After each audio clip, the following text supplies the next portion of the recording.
Ils veulent être les futures têtes pensantes du pays. Ce sont ces étudiants inscrits en classe de mathématiques supérieures et spécialités au lycée du Diadème. À l'issue d'un concours le mois prochain, ils intégreront une école d'ingénieurs en métropole. Tous espèrent pouvoir mettre leurs compétences à disposition du Fénois plus tard. Rencontre signée Brigitte Olivier, Mirko Vanfou. La fabrique des petits génies, elle est là au lycée du Diadème. 2 classes, maths P et maths sup, 50 élèves au total, encadrés par 8 professeurs qui leur sont spécialement dédiés.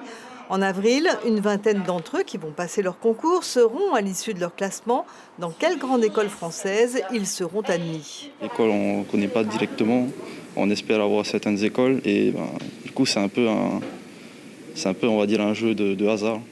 Pas facile de se projeter car les 200 écoles susceptibles de les accueillir sont réparties sur l'ensemble de l'Hexagone.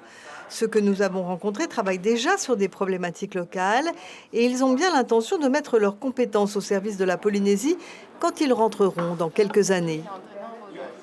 Oui, j'aimerais beaucoup revenir en Polynésie pour travailler.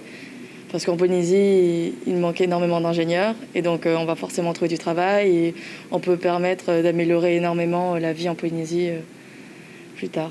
Mon projet pour l'instant c'est d'être conducteur de travaux, donc je pense que je vais revenir ici pour travailler dans les sociétés de construction. Mon but c'est d'innover ici, de créer de nouvelles choses parce qu'on voit que le monde ça va un peu mal en fait et du coup si je peux contribuer à pouvoir innover au Fénois, ça serait top. Le stockage d'énergie, la production d'eau potable ou bien encore la fabrication à grande échelle du tapa sont les thèmes qu'ils ont choisis dans le cadre de leurs travaux personnels encadrés. On a vu qu'il y avait énormément que l'industrie de la mode, c'était une des industries les plus polluantes. Du coup, on s'est demandé si on ne pourrait pas développer et modéliser le battage du tapa par une machine. Nombre d'entre eux sont boursiers et tous ne connaissent pas la France, mais ce grand saut dans l'inconnu ne leur fait pas peur. Ça fait quand même 2 ans qu'on est resté à Tahiti et qu'on s'est préparé de manière très rigoureuse. Et donc je pense qu'on est tous prêts à partir en France et j'ai quelque part hâte de voir autre chose, de découvrir le monde. Voilà.